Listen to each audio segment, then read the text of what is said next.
Now we have one of the highlights of DLD. We have it. We had it in Munich. We had it in Tel Aviv. We had it in New York.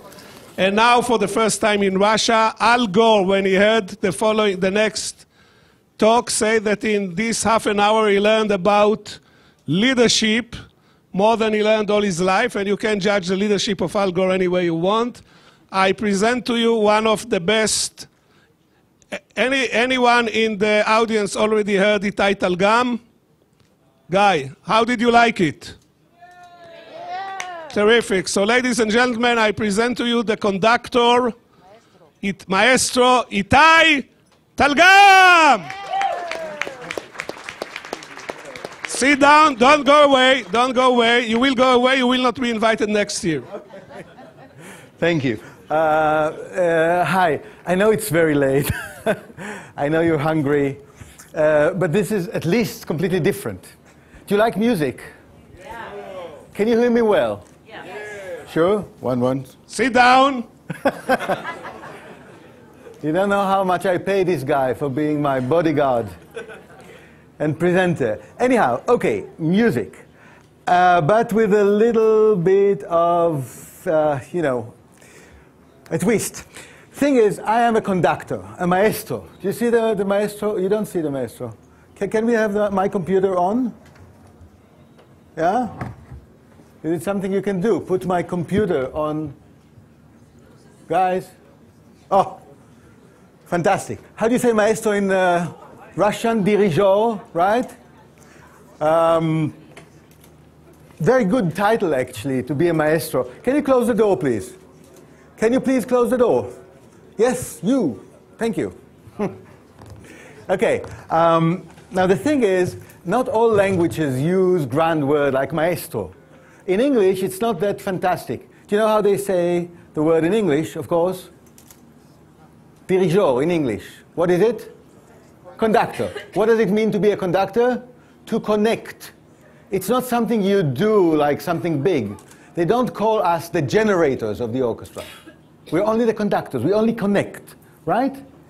But to be a good conductor is not that easy. You know, a lot of professional musicians would say that they get to meet a lot of semiconductors. No reaction, that means you're dead, or you speak Hungarian only. Okay, so you're a bit alive. Anyhow, okay. This is the maestro. The maestro is a cult of power, and we have our symbols of power. Look at this guy, a symbol of power. Look. Not this guy.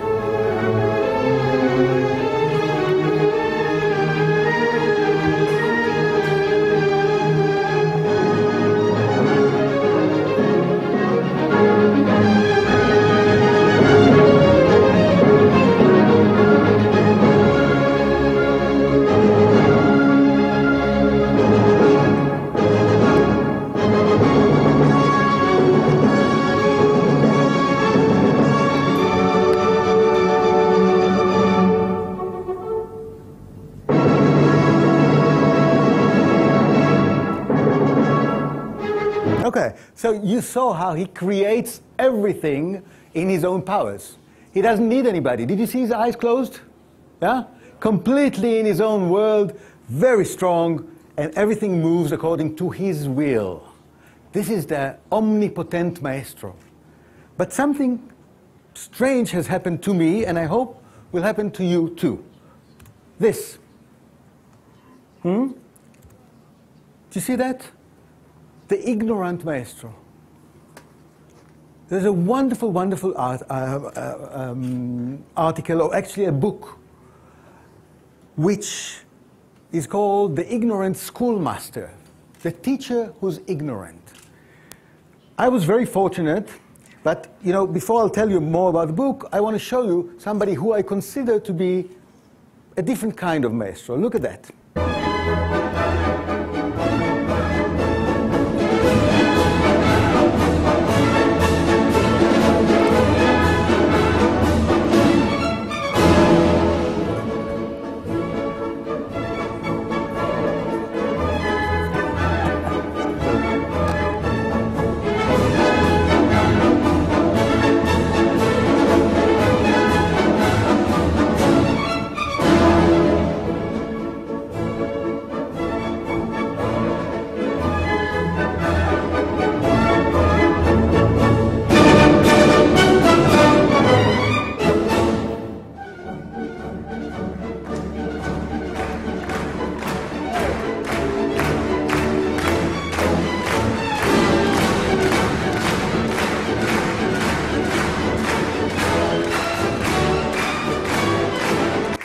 you may, different, but you may think it's because of the different music, right?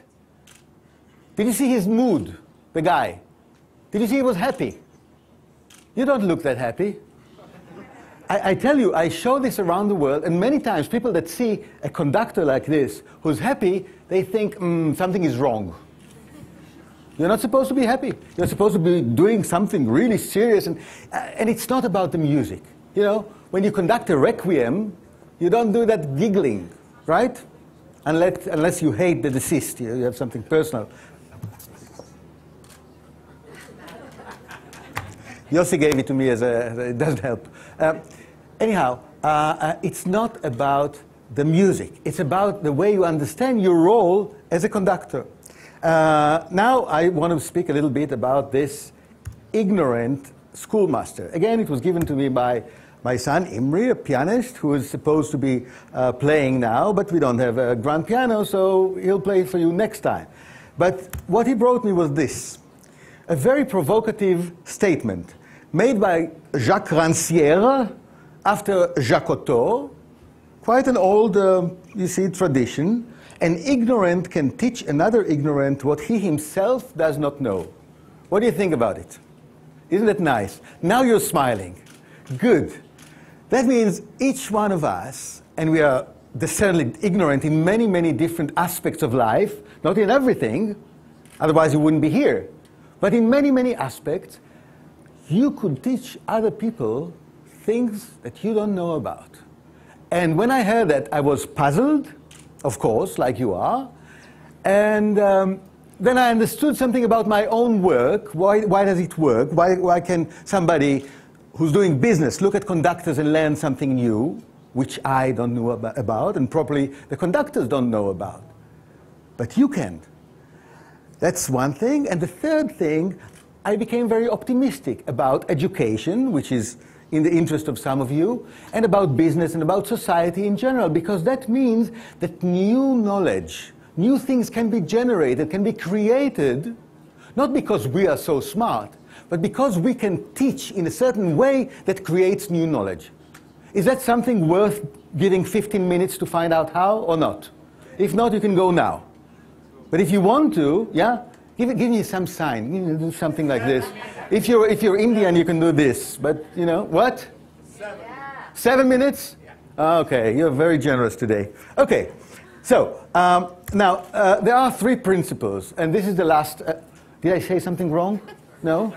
See you at the party tonight. The first principle is the equality of intelligences. To do that, you have to believe that people are as intelligent, and that every intelligence, whether you do mechanical work or IT or music, is equal. This is a kind of a moral, political decision that you have to take. You see? That's the starting point. The second one is the ignorant schoolmaster, which I'll speak about. If you want to teach something, you have to make yourself ignorant. And the third one is the emancipation of the one who is learning. And what does emancipation mean? It means, Rancière says, it means that education, like liberty, is not something to be given. It's rather something to be taken. You have to take responsibility. Nobody's going to give it to you.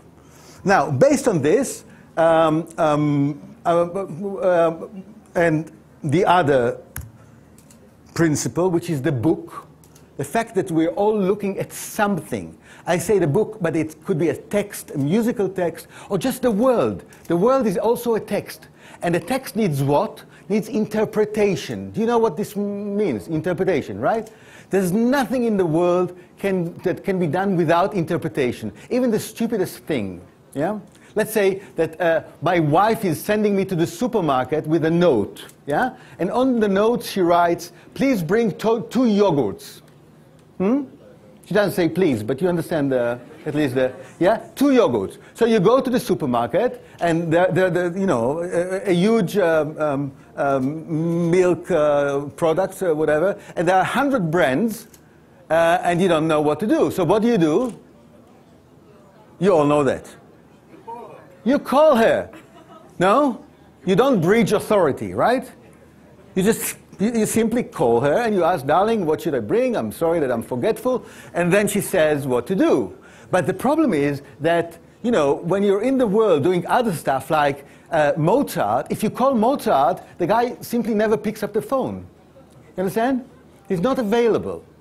So you have to provide interpretation. And the very basic question that applies to yourselves, your organizations, and, as I said, society at large, is who is responsible, who owns the interpretation. Yeah? And what does it say about the emancipation and the ignorant schoolmaster? Look at that. Look at this guy. Is he ignorant or not? Look at him.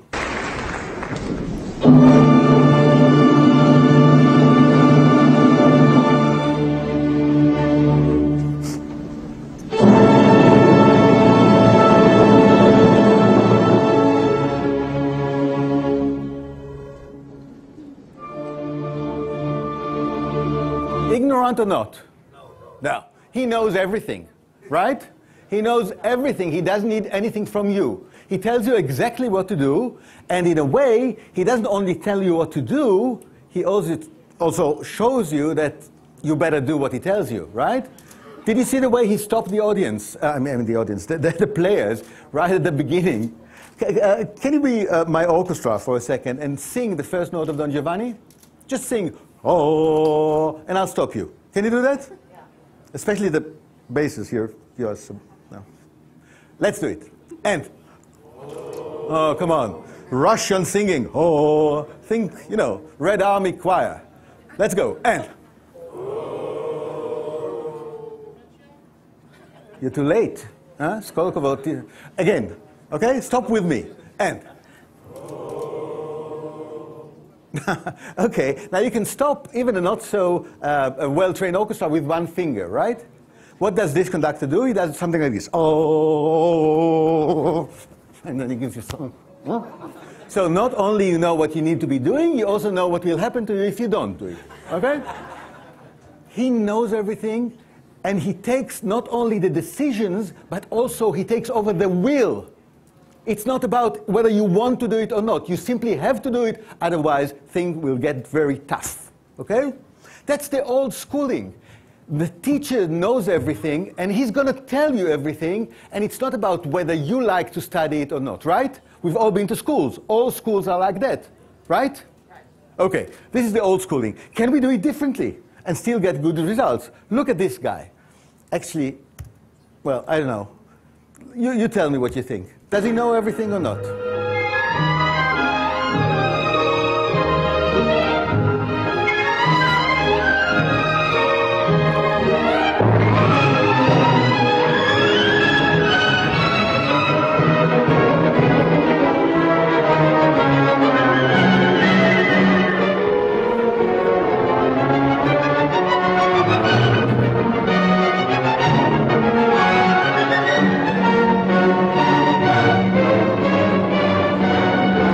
Do you want to see more, or is this enough? So actually, I'll ask you something. Is he learning himself while doing it? Yes. Do you think he's learning? No. Is he interested? No. Does he show any enthusiasm? He's not learning. And if you're not learning yourself, it's how to see how you teach. So if he doesn't teach, and he doesn't do a lot, right? He does very little. How does he get away from it? Does he know what's going to happen? Is he ignorant about the future? I don't think he is. You know why? Because he is not controlling the thing. He is rather, did you see he was turning pages in the score all the time? Because the score is the thing that is controlling the whole thing. All the knowledge is already there in the score. So if we look at it, we already know the future. That's why he doesn't have to control people towards, you know, the future, because everything is there. And what he expects from the people is just to do what's there. So he knows everything. Everybody knows everything. In a way, it might be nicer, because in the first conductor we've seen, Riccardo Muti, I didn't mention his name, he's the only one who knows, and he's telling you. Here, it's a little more democratic. He says, it's only the book. Look at the book. Play by the book. But does he want anything from you? Does he inspire you to create new knowledge? No. What? That's Richard Strauss. Yeah, good. Yeah, Richard Strauss, the old Richard Strauss. Yeah, very. By the way, that was his system all his life. It's not because he's old. You know, when he was a young person, he wrote what he called the 10 Commandments for conductors. The first commandment was never sweat. If you sweat at the end of the concert, you know you've done something wrong. Okay? So that's one. The fourth one you might like even better. He says, never look at the trombones. It only encourages them. Okay, I can see I can, you know. Yeah. Okay, so that's about, that's Strauss. What about this guy? You've seen him in the beginning. I didn't mention his name. His name is Karajan. What about him?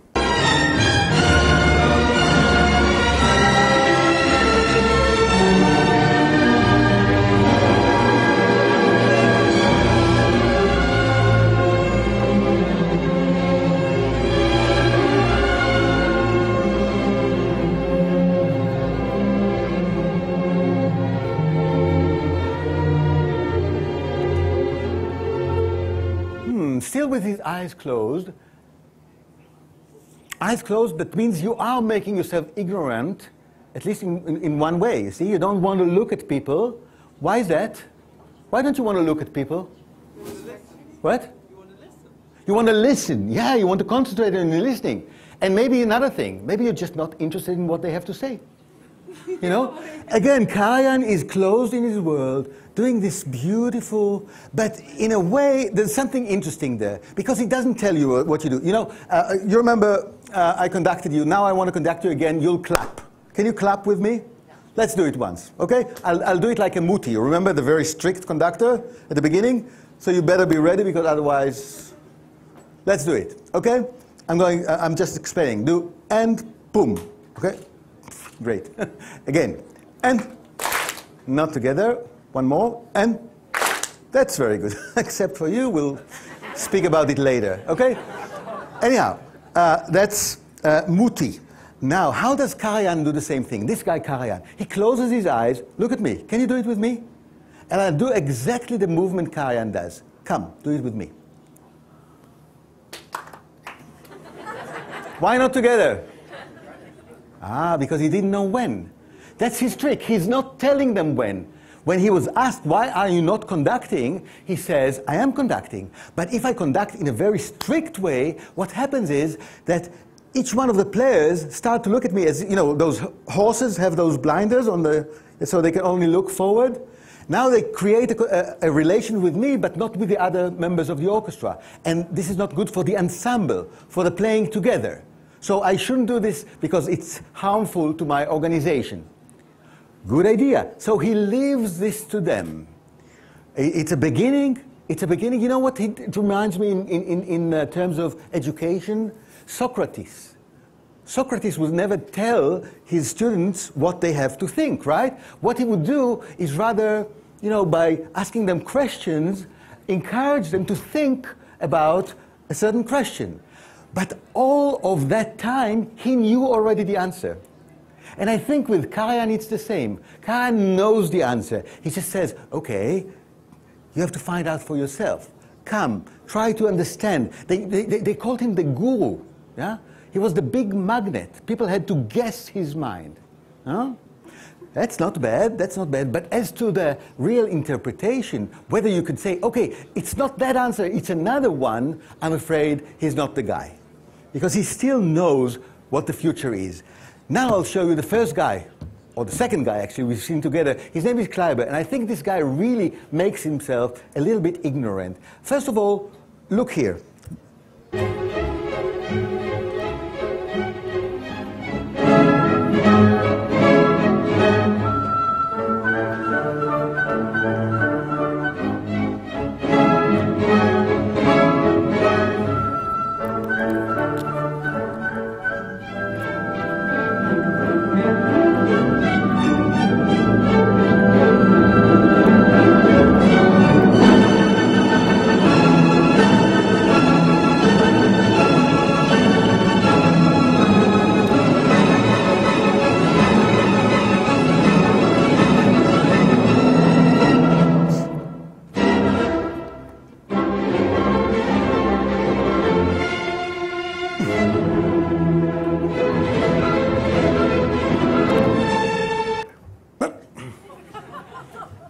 Now I'm asking you, if you're sitting in an orchestra and somebody's telling you, play this, what do you do?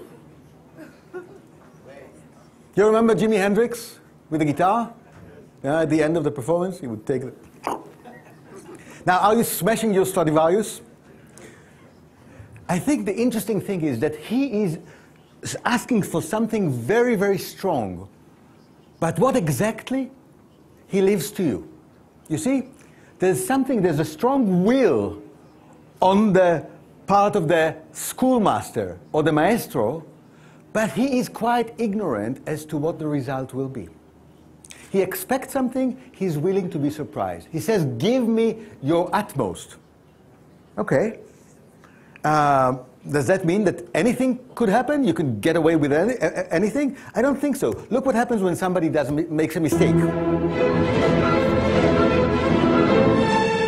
It's a trumpet player, and the conductor, Kleiber, gives him a cue to, and then reacts. More than once. Look. Now. Did you see? Now, second time to the same player. And the third time.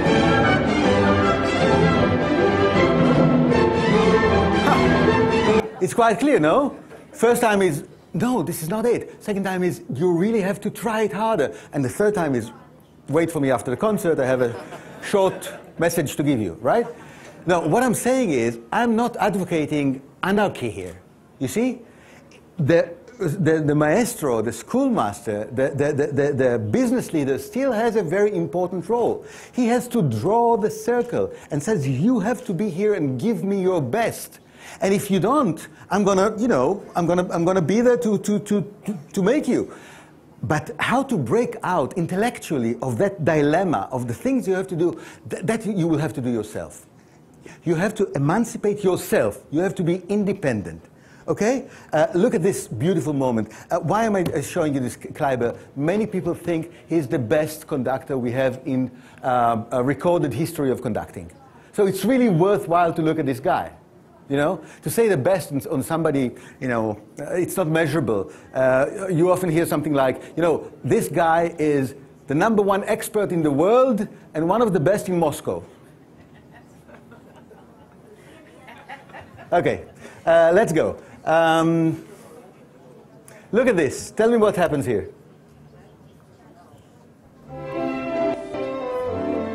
This is the same Kleiber, only after a haircut. What's happening now?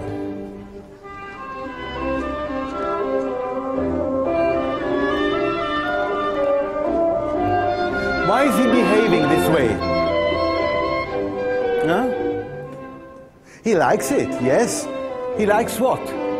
There's somebody in the orchestra who's emancipated. A soloist. Somebody with his own voice. Now look at the way the conductor is doing what, actually? You tell me. Now. He lets him lead. But if you would just leave him alone, maybe that's not good enough. He is absolutely there, and in a certain way, you know, first of all, by just looking at him, not like giving a grade. No. A mark is not something which is good in this context.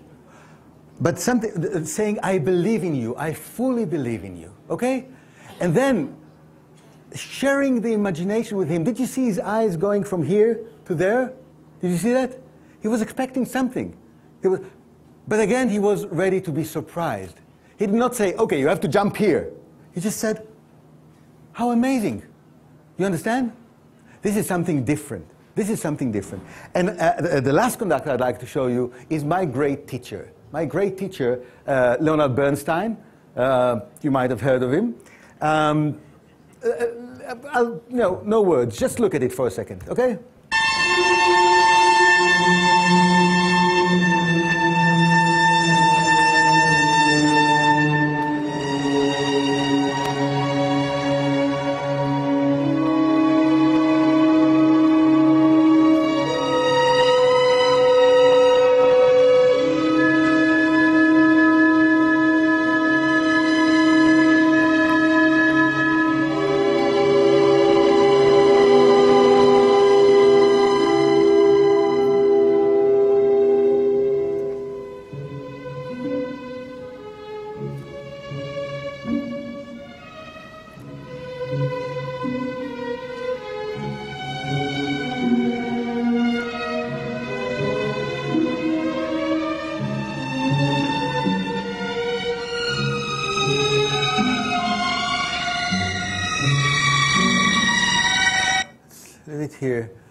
What did you see? Did you see the baton, the stick?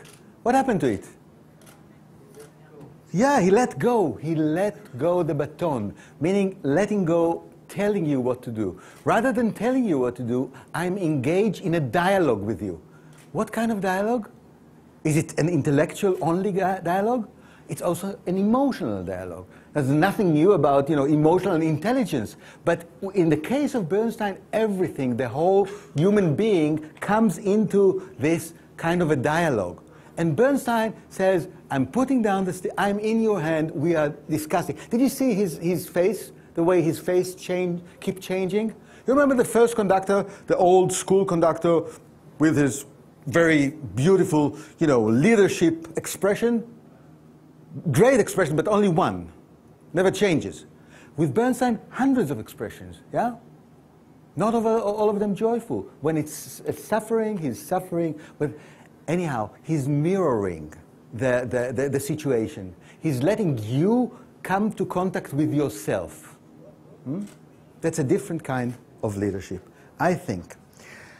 You know what? I know it's late and we're about to finish. I want to show you what happens if you really let go. The ultimate letting go by Leonard Bernstein. Of course, you can only do it, well, in certain circumstances, but let's look at it. Now, let's look at this. Look at that. Letting go.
I'm glad you like it. I like it too. Have you ever had somebody who taught you like that? Would you like to teach others like that? Huh? It's a good idea. But one thing I have to say, you don't start this way. You cannot just walk into a room and start doing... People might get the wrong ideas about you, right? What you have to create is the right kind of relations, where people will really believe that you're absolutely with them, that you believe in them, and that you're being able to let go of your need and maybe your fear of the future. You see, to get back to this ignorant schoolmaster, the idea is not that you're ignoramus, that you don't know anything. The idea is, again, that you say, okay, I know so much, and yet, as to what's going to happen in the future, I don't want to know. I want to be able to prepare the ground, so to speak, for us to take this dive into the unknown, and maybe somebody else will come with a fantastic idea that I could never think of. And certainly, as I told you, for my own job, when I show this to people, education people, business people, I don't know what they think. I'm glad to find that somebody says, I'm a psychiatrist, and, I thought about something in the process of taking care of you. Of course, I don't know about it. I'm glad to find out. And I can tell you, it's so fantastic to be able to do something and not to know what. I'll tell you about Bernstein. Bernstein's father, Sam Bernstein, did not agree to his son studying music. He wanted him to be, a serious person. And in later years, when Leonard Bernstein became so famous, Sam was asked, how could you object to Lenny studying music? And Sam said, but how could I know he was Leonard Bernstein? You understand? And I think if you think about your own kids, you know, or your, how could you know that they were, you know, Boris, or in my case, Imri, or, you know, or Leonard Bernstein? You put in something and you totally don't know. And I think that's a blessed thing. I'm very optimistic by this idea of being ignorant and yet being able to create. And I wish you all to you know, to go that way and have great success. Thank you all. Thank you very much. Thank you.